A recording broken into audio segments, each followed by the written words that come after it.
What is up, everybody? Welcome to another episode of Let's Talk Buffs. I am Carter. Every one of you should know who this guy is. This is Mile High Mario Ventanze. How are you doing, Mario? I'm doing fantastic. Anytime that I get to pop on a show with you, young nephew, I feel great. That's great. Great to hear. CU just came off of a big win against CSU. They're now 2-1 on the season. I want to get your thoughts on the first two games of the year. CU takes down North Dakota State in a close win, and then they travel to Lincoln and get blown out by the Cornhuskers. What stood out to you from the first two games, offensively, defensively? Individuals, anything particular? What stood out to you the most? I'm going to try and keep it real. I graduated from CU. I'm a total homer. I bleed black and gold. But I'm going to take you back to when they hired Pat Shermer. I mean, if you were a Broncos fan or if you're an NFL fan at all, and you know anything about the NFL, you know the reputation that Pat Shermer has. So I'm going to come right out of the gate and be honest and tell you that I thought that was a bad hire. I thought it was really strange that Dion would bring in Pat Shermer when at the end of the day he wants to showcase his son as an NFL quarterback. So I don't know if he thought that Pat Shermer would just put him in a very pro style offense and it would set him up for success. But man, if you want to talk about like it's college football, Carter, you need to have exciting offenses. You got to throw the ball down the field. You got to be able to run the ball. And what we saw in the first three games, and it's like, yeah, against North Dakota State, against Colorado State, they look good. Like the offense looked the way that they should. But you go into Lincoln, all of a sudden your offensive line is getting bullied, despite the fact that it's completely revamped, and we were all told like how much better it was. The offense was stagnant. They didn't try to establish a run game at all, and those are fixtures of Pat Shermer. Those are the fixtures of the Pat Shermer offense. So while it's great that they're 2-1, while it's great that we get to watch Shedeur Sanders play and Travis Hunter play because those dudes are worth the price of admission, and I hope every CU fan appreciates their presence right now because 9 more games, hopefully 10 with a bowl game, and they're gone. You're never going to watch them play together college football again. So I mean, you're never going to see anything like this again. So take it all in and appreciate it. It's just a shame that along the way, we also have to tolerate the Pat Shermer offense. So the good for me, obviously, Travis Hunter, Shedeur Sanders, Wester has flashed, Jimmy Horn has flashed. The defense has left me wanting more. I don't want to put too much stock into the Colorado State game because it's a garbage team with a garbage quarterback who lied about getting offers for $600,000, but we can talk about that later. I need to see this team continue to progress and continue to grow because that's exactly what we didn't see last year, Carter. They blew their load early in the season. They were ranked nationally, and then they kind of came back down to earth, and we saw the real CU team.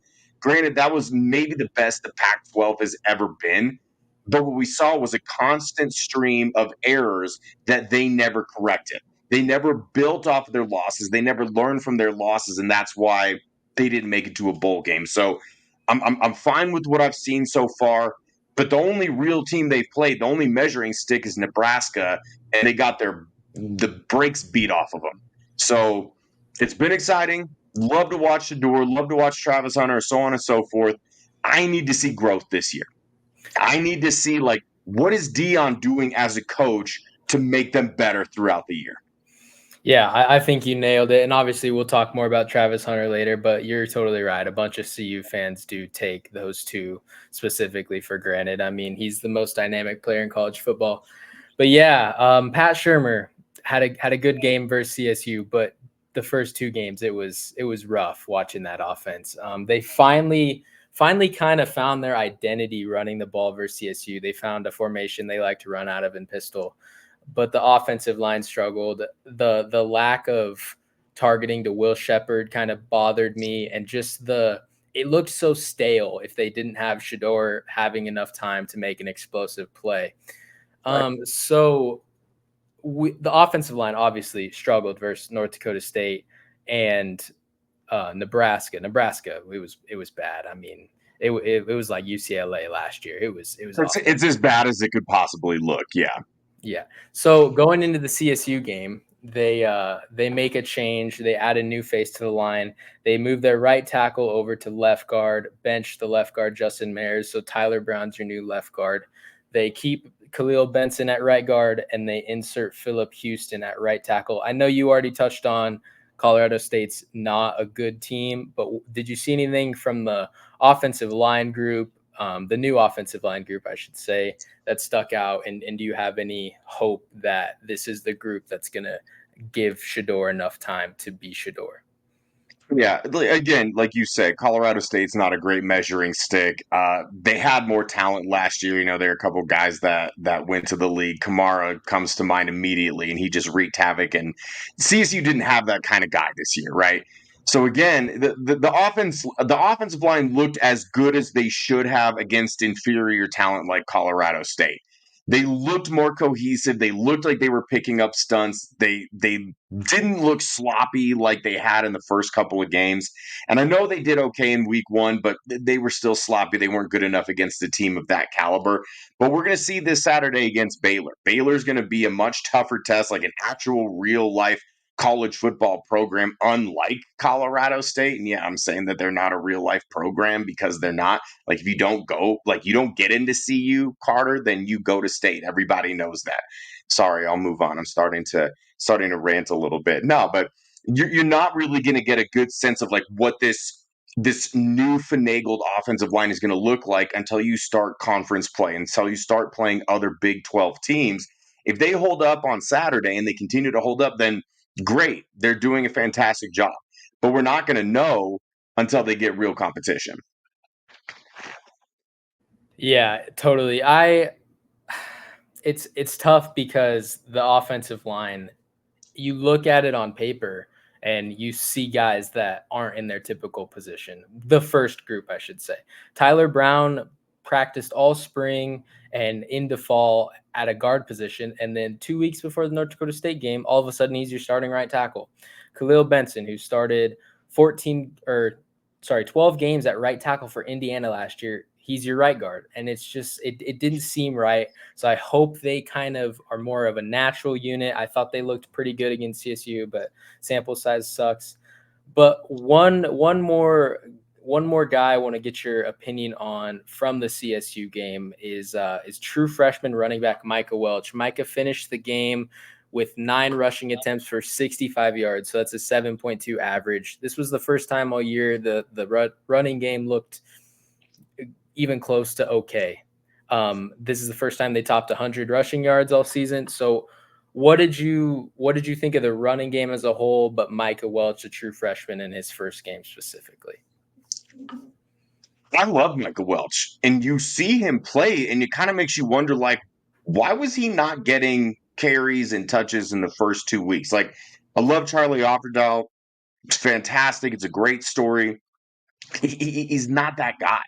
He's not the guy. He's an emotional leader. He can pick you up some tough yards. But you watch Michael Welch, and it's like the coaches see what we saw on Saturday. They've been seeing it during spring practices. They've been seeing it during other practices.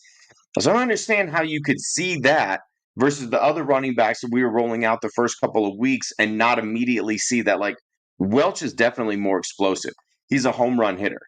And the thing that impressed me the most about him is he started strong, right? They established the run game early. So even though in the first quarter they looked bad, they were still establishing a run game and getting to the point that he got to. I don't know if you're getting that out of the other backs based on what we had seen so far, because they don't have the same skill set and the same capability, it seems like, that Michael Welch does. They're different kind of running backs. Welch is low to the ground. He's explosive. His contact balance seems like it's fantastic. He's got great vision, but I got to see more of him. Like, I'm going to keep harkening back to the fact that it's like, still did it against CSU. Carter, they could have run you out there. You probably would have rushed for about 50, 55 yards against Colorado State. Yeah, maybe. So yeah, I thought Dallin looked great. They kind of had a little 2 running back tandem going that game with him and Isaiah Gustav. Isaiah had 6 carries for 31 yards. But we He should was be great until he fumbled. Yes, yes, yes. But I thought they had a good little rhythm, a little 1-2. They weren't rotating them too much. I thought both of them stayed in good rhythm. But we should be getting Dallin Hayden back, the Ohio State transfer, probably your most explosive running back in this room. At least that's what I've thought over the first few games. That's Um, what we've been told. Yeah. how would you like to see them use the three running backs? Would you like to see it be only two? Would you like to see it be Micah and Dallin? How would you like to see them have this running back rotation if Dallin's healthy versus Baylor? I mean, if you have three quality backs who seem like they all kind of do different things well, I think you got to ride the hot hand. I think it's up to, unfortunately, Pat Shermer to get the most out of all of these running backs. And again, this is what gives me a little bit of cause for concern because this is the guy who joined the Denver Broncos as an offensive coordinator. Philip Lindsay was coming off of back-to-back 1,000-yard seasons. He thought that Melvin Gordon fit his system better, and even though they tried to force feed Melvin Gordon to get him to 1,000 yards, he never did it. Philip Lindsay is still the last 1,000-yard rusher that we had. And the kind of running back that Philip Lindsay is probably the most similar to Michael Welch based on what we've seen. So I don't know if I'm reading too much into it or if I just have like PTSD where the P stands for Pat and the S stands for Shermer. Um, but it's like I'm excited to see how it works, but I'm also a little bit terrified because I know who it's coming down to. So it's like if Pat Shermer is able to think outside of the box and get outside of his comfort zone for the first time in his career, then I'm looking forward to see what he can do. But if it's going to be the same old Pat Shermer, then I don't think that we're going to see much more Michael Welch because the offense that he runs doesn't lend itself to a guy like Welch. That being said, I still think that the best way to attack this is riding the hot hand. It's like if Hayden is picking up 4, 5, 6, 7 yards per carry, keep feeding him, keep feeding him. If he's struggling getting out of the blocks a little bit, feed Welch, feed Augusta. And it's like as soon as one guy cools off, that's when you flip flop and get him back in. That being said, if I'm Pat Shermer, I'm drawing up plays specifically for Welch, the way that they did with Dillon Edwards. Now, I don't think Welch is quite as explosive as Dillon Edwards, and he's kind of become a little bit of the gadget guy in Kansas State. He's had a couple of splash plays. I think maybe early on, like while Hayden is still the bell cow, like maybe that's what you draw up for a guy like Welch. You're getting him the ball in space and letting him go to work. Yeah, and I wanted to bring up this point. I think you nailed it. I would like to see Micah and Hayden kind of both be fed the hot hands. Is exactly, you nailed it. Dion Jr., Bucky, Well Off Media went on Matt McChesney's pod today and talked about how they didn't have any passing plays in the playbook out of pistol. And pistol has been where they found all their success in the running game. They had no identity until they started running out of pistol, and they had no passing plays. So he said Shedeur started drawing up passing plays, obviously using the same concepts that are in different formations, but drawing it up in pistol so they're not tipping their hand too much when they go out of pistol. So I'm hopeful that this is kind of a situation like we've seen in Green Bay or New York this year, where it's a Rodgers and Hackett relationship, where it's kind of a dual offensive coordinator between the quarterback and the offensive coordinator because Shedeur is a smart quarterback. So Carter, that would explain why the offense started to look so much better after the first quarter. If Shedeur is just out there like, I'm going to tell you guys what to do, you do it. We're not listening to Punt Shermer. exactly, I hope obviously Coach Prime's a huge fan of Micah. Micah said once Coach Prime came after him, it was a no-brainer. He was coming to Boulder. So that's where I kind of hope Coach Prime can step in. We've seen it with the kickers. I would like to when they would try to trot Jace Feely out there, he would say, no, Mata. I want to see him do that with the running back room. I have no faith left in Charlie. I want to see Dallin and Micah. So I hope Coach Prime kind of intervenes and takes a little bit of that responsibility off of Shermer. But do you have anything else you want to say about the CSU game? I mean, it was big bro, little bro, caught a big dub, so whatever. Yeah, the CSU game, I don't know if he's going to see this or not, but it reminded me of my relationship with Zach Seegers, where he's like the little brother. Okay, I'm CU and he's CSU in this scenario. And It was just a beatdown. No, I'm kidding. I love Zach Seegers. The thing that stuck out to me, and I will say this, Carter, for anyone that doesn't know, the comments from Fowler-Nicolosi happened a few months ago, like during their media day. And for some reason, they resurfaced. Well, not for some reason. I mean, for clicks, they resurfaced about a week before the game. But I think there was a common misconception that he and Horton had made those comments right before the game. That being said, it doesn't matter if they were recorded last week or 2 months ago or 6 months ago or a year ago. The bottom line is they said what they said. And let's forget for a second that Nicolosi looks like a made-for-TV Disney movie villain who brags about driving his parents' BMW and having a party at his boathouse. You don't make those kind of comments when you are an inferior team. And it's like, did you guys learn nothing from the previous season? You talked all this shit, you couldn't back it up, and you fired up a CU football team. If there's anything that we've learned from the Coach Prime era, it's when you give them bulletin board material, you're probably in for a long day. It's like, why would you give them this sort of advantage? Now, if you wonder what Coach Prime is really, really good at, it's motivating these young men. It's finding these things and being able to get the most out of his players with just like a little sliver of something like that. And how ignorant do you sound now? Where like the comments he made about social media and how they should have won this past year and they're in for a surprise or whatever dumbass thing that he said. The We'll thing circle that back. really got me, Carter, is that we've seen this dude play quarterback, right? He's claiming that a school was going to give him $600,000 in NIL money to come play quarterback for that team, and yet no team has like come forward and said, "Yeah, that was us. We were that stupid team that thought we wanted to give this idiot $600,000." Why are you not taking it then? You're telling me that you would rather stay at Colorado State, where you're not going to sniff a bowl game. The fans aren't really going to fill the stands. Like I know they did a good job against CU, and you're welcome for that because that's the prime factor. You're not playing in front of any fans, and you're just going to say no thanks to $600,000 because you get your jollies from a coach who's way in over his head. I don't believe that for a damn second. The worst part about all of this, Carter, we could have let it go. We could have said, well, he's a kid. He's a competitor. He's gonna talk his talk, and the season was a long way off. We're just gonna let it go. This fool had the audacity after a 1 yard run where he scrambled out of bounds and was about to get lit up by Travis Hunter on the sideline.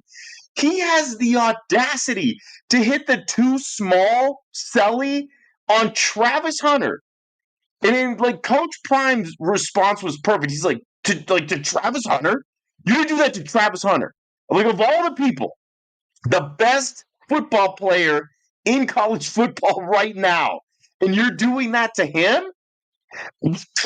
Planet are you on, or do you think that you're on right now where that would ever be a good decision? And it was karmic justice, chef's kiss, cherry on top of the sundae that Travis picked him off, where he basically ran the route for the receiver later in the game.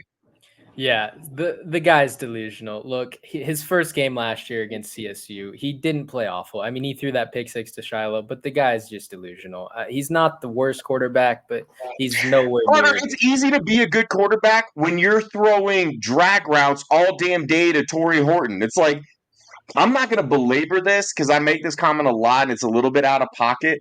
I could have completed every single one of those passes. Okay. And if you don't believe me, go look at my pinned tweet at Ventanze Therapy because that's what I do. Okay. I'm not going to give him credit. I know you're going to be the nice guy. I'm not giving him credit. Anybody can hit a drag route that's a 12-yard throw where you only have to lead him a little bit and you let the receiver do the rest of the work. It's not like he did anything. It was just terrible defense for never understanding that they're running drag routes every play. That was the only reason he had a decent game last year. So let's play the clip of what Brayden Fowler-Nicolosi said at media days about CU and in their game. Yeah, they came out with that attitude and thought it was going to be a cakewalk. They saw the reports, 27 and a half points or whatever it was. and they got a rude awakening real quick. And I think it goes to show that the hype, the media train, all that, it only gets you so far. At the end of the day, you have to line up 11 guys against our 11 guys, and we'll find out who wants it more, and we'll see how far Instagram followers gets them. Yeah, we saw exactly how far the Instagram followers got us. And when their 11 guys lined up against our 11 guys kicked the shit out of their 11 guys. Point blank, period. You can't tell me that you're looking at this guy. Like, he definitely did Boy Scouts until he was 17. Like, 100%. Like, he was the oldest dude in Boy Scouts, and like, Boy Scouts isn't really what it used to be, okay? Boy Scouts used to be a very prominent thing, and now it's just like, it's a little bit nerdy, okay? It's for dorks, and that's okay. If you were a Boy Scout, you probably weren't the most popular kid. Fowler-Nicolosi was absolutely in Boy Scouts, and he was definitely the oldest dude, and it's like, he wanted to be like the den parent or whatever they call it. He wanted to be in charge, but nobody really trusted him around their kid. Like, look at his face. Like, his face is too pointy. You can't trust people with pointy faces like that, okay? I'm getting off track again. You can't look at him and hear the things that he's saying, even before this game, and take him seriously. Like, I just need a screenshot of him, and it's like, bro, you're wearing your jersey, and you got your little sleeves with your little pea shooters hanging out, and it's like he's got his like little weird chain, but it's kind of a choker, like it's way too tight, and it's like, what is all of this? Explain all of this. So the fact that he shit the bed and pissed down his leg after talking all that crap, when you see what this dude looks like and the kind of beta energy that he puts out, it's not surprising. Yeah, that was great. That was awesome. I love that. So after he pissed down his leg and got the shit kicked out of his team, the CU didn't say anything. They let the comments go before the game. They didn't say anything. They just showed up. They played their game. But then after the game, and Shedeur has caught way too much flack for this. Do you have that clip? I do have that clip. I'll play it in a minute. I do not understand how you can hate on Shedeur for this unless you know nothing about this program and don't care about anything about this program except to talk negatively about them. But let's get into that clip. This is right after the game. Shedeur going to shake hands with the CSU team, and Brayden Fowler-Nicolosi wants to shake hands with Shedeur. You that same nigga talking shit on Instagram. You talking on Instagram. All right, keep talking about business. You can't fuck with me.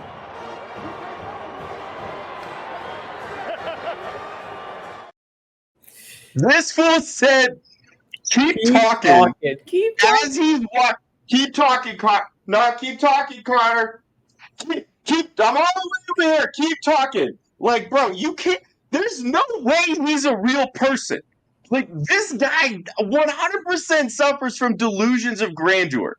And I'm going to address this, like, not only as a CU fan, and obviously I'm going to be biased, but I'm going to address this as an athlete, okay? And I had a lot of people ask me what I thought about this because it rubbed a lot of people the wrong way, and I get it.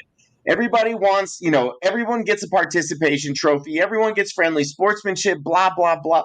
Bullshit. This is no longer college football as we used to know it. These are no longer amateur athletes. These young men are getting paid. This is basically a professional sport now because it's their job, because they are getting paid to play football.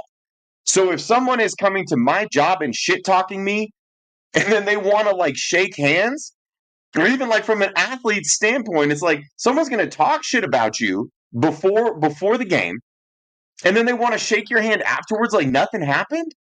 Honestly, I would be more disappointed if Shedeur did shake his hand. And if you had a problem with the way that it went down, then like maybe that you're not that competitive. Maybe you don't understand.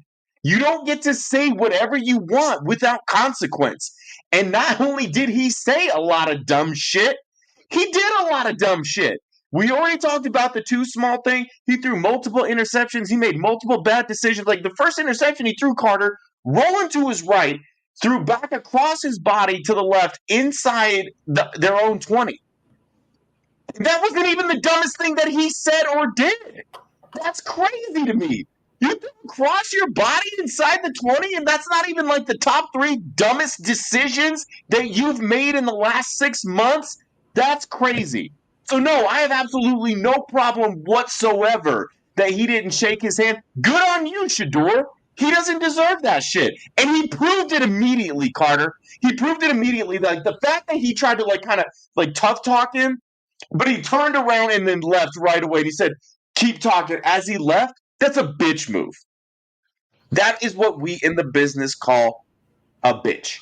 Completely agreed. And I think it's fascinating that he decided to tell Shedeur to keep talking, even though those were the first 10 words Shedeur has said about the situation at all. The entire time. He never addressed it until that very moment. And that interception too, I want to say that interception was so bad. I think there were 3 CU buffs that could have picked that off. Obviously, you can only have one player pick it off, but I think there were 3 CU buffs simultaneously done that it. could picked it off. But the guy's just, I mean, CSU fans love him, but you saw Will Shepard after the game said $600,000 can get you 2 picks and a blowout loss or something like that, and he's exactly right. It was hilarious. This is the one thing that I will say really quick, Carter, that seems to be an improvement from last year. They're doing their talking, at least right now, after the game, right? They didn't go into Nebraska and like talking crazy and doing the kind of stuff they did like they did going into Oregon last year, and we know how that played out. I'm totally fine with you talking your stuff after the fact. Because the bottom line is when they talked their stuff before the games last year, they didn't always back it up. And it made them look bad. It was a poor reflection of Dillon and the program.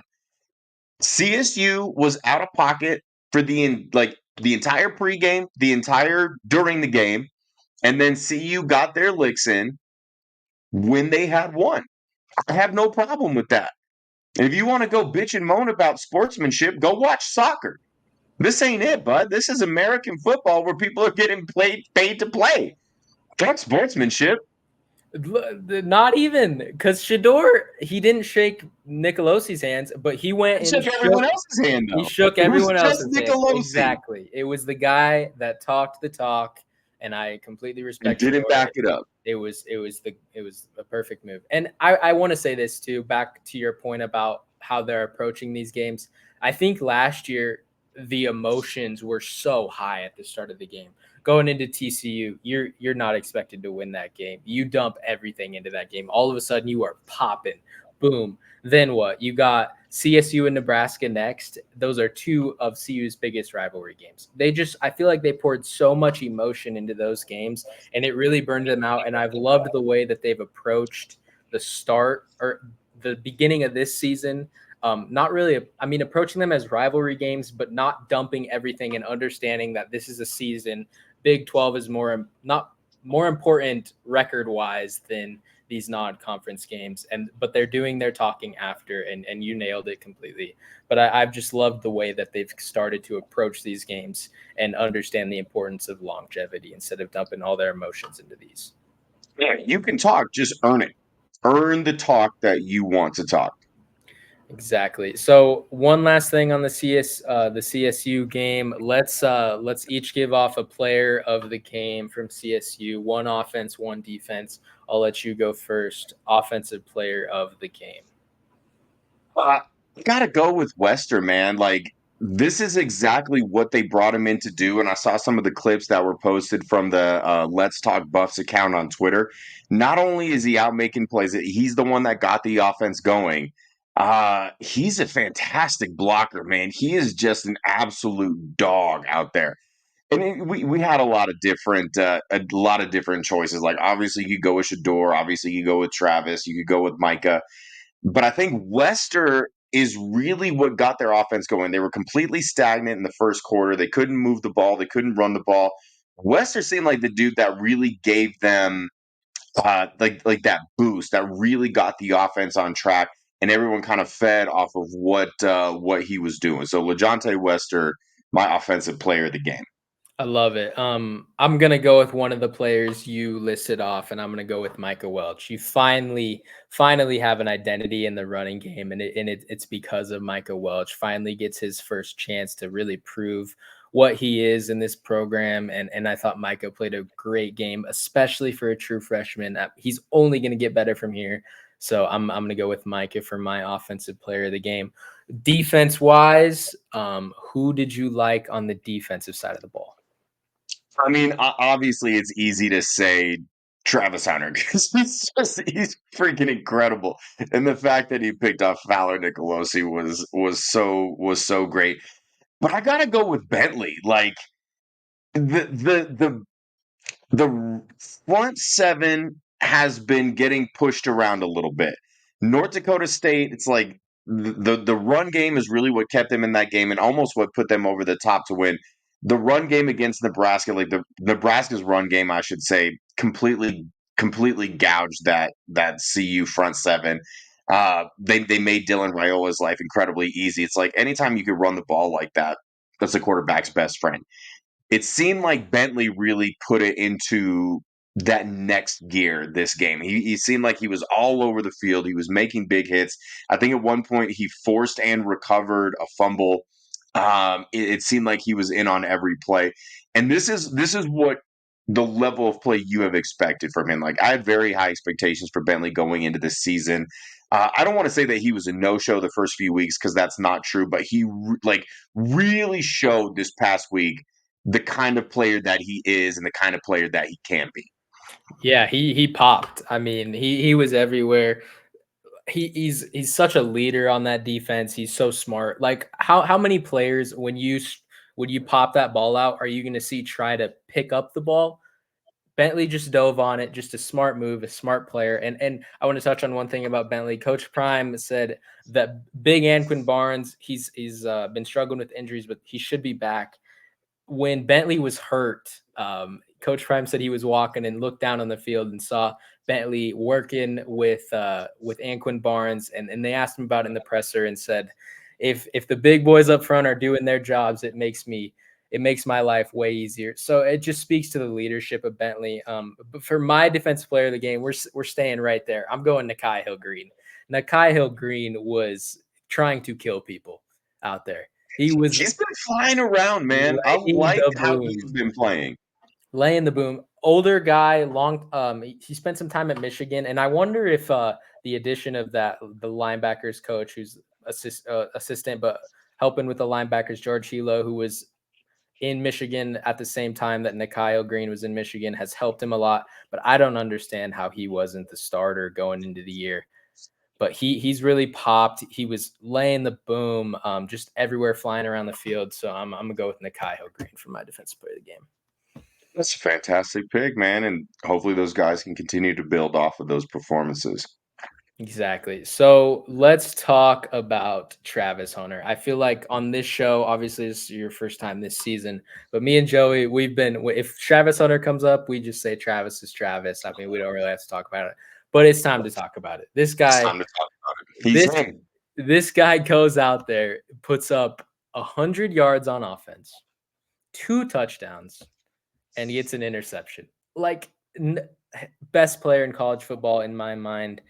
The fact that he had his own touchdown to interception ratio I know. it's incredible. And not only did he have the 100 yards, Carter, it's on 13 catches. So it's not like he's going out there and he's recording these yards on chunk plays.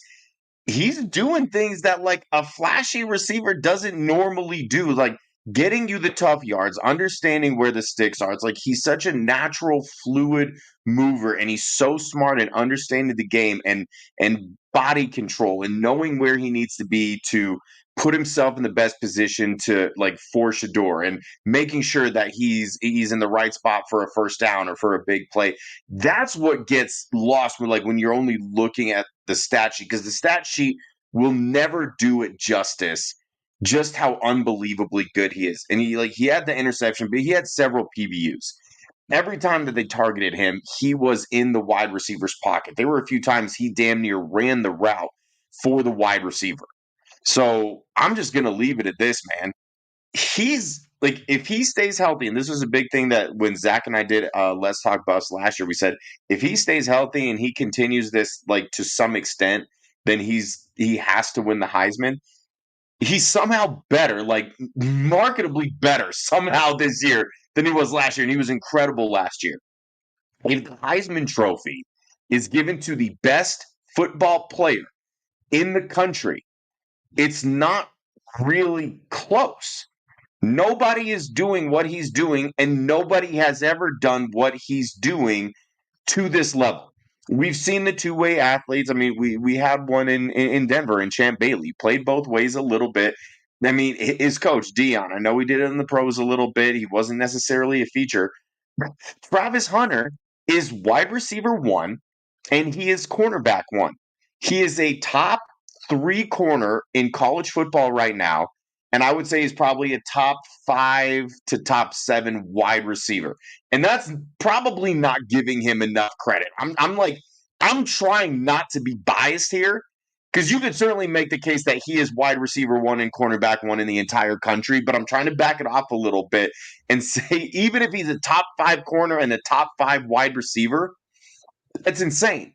So if you want to give it to Arch Manning, who you were saying has like better odds to win the Heisman, even though he's a backup quarterback, it's like, I get it. His name, it's a Manning. I understand it. It's for the publicity. If the award itself is given to the best football player, it's far and away Travis Hunter, as long as he stays healthy and stays on the field. If you want to give it to Cam Ward, then it's best quarterback. If you want to give it to Arch Manning, then it's best relative. Okay. You want to give it to someone else. I'm spacing on his name. Who's the running back out of Boise State who's an absolute monster? Ashton Genty. Genty. You want to give it to Genty? Okay, then give it to the most explosive offensive weapon. But if you're talking about best football player, not a single athlete in the country remotely comes close to Travis Hunter. If he was just one guy, like if he was doing what he was doing as a wide receiver, only a wide receiver, I think he's in the discussion. It's like, yeah, he's not putting up Star Wars numbers, but maybe he's on the outside looking in from the Heisman ballot. If he's just a corner doing what he's doing, it's like, well, he's a corner. He only has 1 interception. Corners don't win the Heisman. We're not considering it. But he'll probably get an award for like All-American as a corner if he's just a corner. We're talking about both. He does, but I know I keep repeating myself and saying it, but it's batshit crazy that he's able to do it. It's like what Shohei Ohtani is doing with the Angels, or I guess he was with the Angels, now he's with the Dodgers. There's no reason that he should be that good of a hitter and that good of a pitcher, just like how there's no reason that Travis Hunter should be that good of a receiver and that good of a corner. And also, he never comes out, Carter. Like, I think he missed 1 play against North Dakota State because his helmet came off, and that was the only snap that he missed. I think he only missed a couple against Nebraska where they were getting their shit kicked in, and he only missed a couple against CSU because he chased down that dude who almost broke free for a touchdown. It looked like he landed awkwardly. Despite all of that, he's missed, 10 total plays the entire season, and it might not even be that many? How does he not win the Heisman? And it's not like he's just on the field going through the motions. He's the best player at each position on the field any given game. Rant over. Yeah, you nailed it. I mean, he's not just doing both. He's great at both. He's a top 15 pick easily at either position in the first round, in my opinion. So as of September 16th, which was 2 days ago, he is currently the 12th highest odds to win the Heisman. Cam Ward is first. The only non-quarterback in front of him is Ashton Genty, which you already touched on. But Arch Manning is 1 spot ahead of him, which makes absolutely no sense. If the award goes to the best player in college football, it's Travis Hunter. Can Travis Hunter throw? I'm not saying that he should play quarterback, but like, can we draw up just a couple of wide receiver passes just so we can then get like a meme where it flashes to the clip of Boobie Miles' uncle saying, "We can't pass.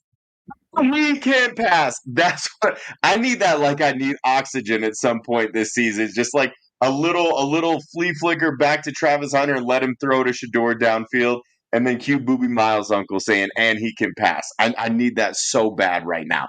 Maybe if he does that, Carter, maybe if he throws a couple touchdowns like how LaDainian Tomlinson used to do with the Chargers back in the day, maybe then they'll bump him up a couple spots because it just seems like if you're not throwing the football or running the football, you don't really have a fair shake at Heisman.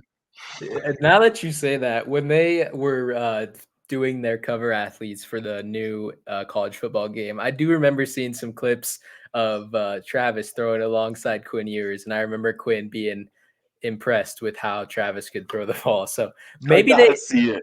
I gotta see that so bad. I know he's just a unreal athlete. They just need to list him at quarterback too, and I guarantee you his Heisman odds shoot up because just put him on the depth chart. Yeah. So another thing on Travis, I think we both agree he's a top 15 pick. Do you not agree with that? Regardless of the position that he plays, yeah, absolutely. So putting on your NFL goggles for a second, how do you see him being used in the NFL? How would you use him in the NFL if you were a coach? What is the route? Do you see him as a wide receiver only, cornerback only, playing both ways? How do you see him contributing to an NFL team? It's such a good question, man, because I go back and forth on this all the time and I have such a hard time with it because it's like one part of me thinks that it's like he's a fantastic wide receiver. And the only thing that would like worry me from a cornerback standpoint is he's real slender. It's not a deal breaker by any means, and it's like his footwork is unbelievable. His ability to shadow cover is unbelievable. He can go man all game. He can go zone, but it's like with how he's built in today's NFL, it's easier for a guy with his build to play wide receiver than it is corner. If this was 10 years ago, I'm thinking that it's like he's absolutely a corner because he's not big enough to play wide receiver. Now, when you got guys like Tank Dell, who are what, 5'11, 155 pounds, absolutely thriving, the league has changed. Like DBs aren't allowed to put their hands on receivers the way that they were anymore. So I think that certainly is an advantage for Travis Hunter. But then again, we're seeing smaller, more slender wide receivers. So maybe it's not that big of a deal that Travis Hunter isn't necessarily the biggest guy and he's a little bit more slender. And working with professional athletes, like professional football players, as long as I have, I can tell you that the majority of the time, these guys don't really grow into their pro body until like year 3 or 4. So he's going to come into the league. He's going to seem undersized, but he'll fill out. And, probably, like I said, by year 3 or 4, will have grown into his NFL body. So to circle back, I mean, and this is me like trying to talk through and like convince myself that he should play one position or the other, because every time I fall in one and say, God, he has to play corner. He's such a good corner. Like his footwork is impeccable. He runs routes for these guys. And then I'm like, yeah, but then he wouldn't play receiver. And he's such a good wide receiver. His footwork is incredible. His ability to separate is unbelievable. His body control, like things that I've already talked about. So if it's me, like let's say it's the Broncos. Let's say the Broncos are on the clock and they're trying to decide, and they're like, all right, we want Travis Hunter. Mario, what are you doing with him? I'm saying that he's a full-time corner, and you are drawing up 10 to 12 to maybe 15 plays a game where he is in the game. You're either using him as a decoy or you're drawing something up specifically where he is your number one read and you're just going to let him work. So it's a little bit like how Dallas used Dillon back in the day. He didn't get quite that many plays, if I'm remembering correctly. He was primarily the corner. But they are different athletes. Like I don't see Travis Hunter being the kind of return man that Dillon ever was. It's just like he's not quite that kind of guy. But if it's me, I feel like that's the only way that you can get the most out of him, like the best of both worlds. It's much harder to like have a corner come in and be like a part-time corner than it is for like a receiver to come in and be a part-time wide receiver. So as it stands right now, based on what I've seen and what I know today, that's how I'm rolling with it. Like he's an all-time corner, playing every down, and then you're drawing up a handful of plays for him on offense. All right. You're getting as much out of him as you can. Yeah. And I disagree with you here. I think Travis is a wide receiver. I think he wants to play wide receiver. I think he's just exceptional at cornerback, and he wants to win football games. So If he wants the money, Carter, that's where the money's at. exactly. So and we've seen him draw comparisons to guys like Justin Jefferson. They kind of move fluidly and free, and I think he's best suited at wide receiver. Now, and you touched on the returning aspect, if he does play corner, I want to see him return kicks because that guy needs the ball in his hand. He has insane acceleration. Like he can just teleport. Has he returned a kick or punt yet? Like for CU, I don't think he ever has, right? And no, but I think it's more of a we'd be dumb to have this guy get hurt. That's his playoff, in my opinion. That's the one break that he gets. Okay, go to the sideline and talk to the other coordinator. Okay, now you're back out there. That's why he doesn't return kicks. But the guy, if he's playing corner, he needs the ball in his hands, and that's no question for me. But the money's in the wide receiver spot, and I wouldn't be surprised. Maybe when you're right. I would love to see. I want to see him play both. I would love to see him be a full-time wide receiver. So maybe if we're gonna flip my line of thinking, Carter, he's an all-time wide receiver, permanent wide receiver, plays pretty much every single snap. Then maybe you just put him in a nickel dime situations. Maybe he's your nickel corner, your dime corner. Like when you need to go 5 or 6 DBs on the field, maybe he's on the field, and there are defensive packages for him there. Either way, I really hope that we see him play both positions in the NFL.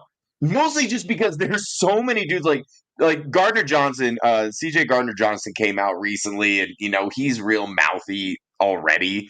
And he's like, oh yeah, like what he's doing is great, no disrespect, but like we're grown men out here, and he can't be doing that. It's like, I got news for you, man. You're right. You're like what you're saying is not incorrect.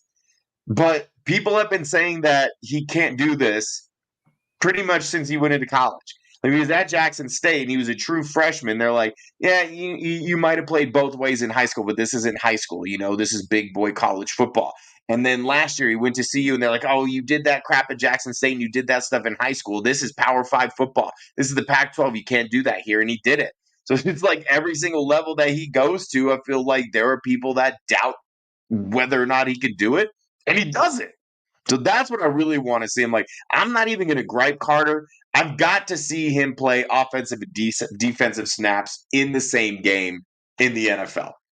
Yeah, and I think there's an easy avenue for him to do that. I mean, like in Hail Mary situations, you'll see teams trot out wide receivers just to go because they have better go up and get the ball than cornerbacks do. Or true I saw Randy Moss intercept a pass at Mile High Stadium once upon a time. So yeah.